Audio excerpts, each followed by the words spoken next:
আমাদের নাইদা বাইক চালাচ্ছে, সামনে সার্জেন্ট রং লাইনে ঢোকাই দিল, রঙে ঢোকাই তার কোর্টের সামনে। আর পিছিয়ে আমি এক হতভাগে বসে আছি, আমি নিচ্ছি রং নিচ্ছি, সমস্যা নাই। এই যে জেলা কোর্ট পাবনা, আমি পাবনা দিক চলে যাচ্ছি।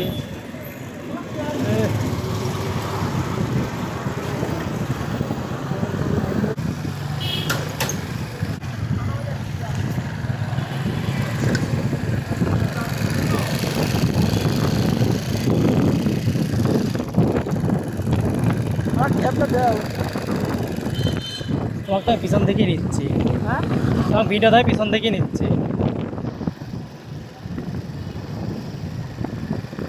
আর ভিডিও দিল 0.5 হয় না, বুঝতে 0.7 তো ওই সমস্যা না, তোমাকে করে নিচ্ছি। ওই আইফোনের মতো ভাইবটা আসে না, একটা ক্যামেরা সব কিছু ভালো হয় না, কিছু দিক ছাড় দিতে হয়। আমার এই ভিডিও কোয়ালিটির এই দিক ছাড় দেওয়া লাগেছে, কিন্তু পর্ট্রেট ভিডিও সে হয়।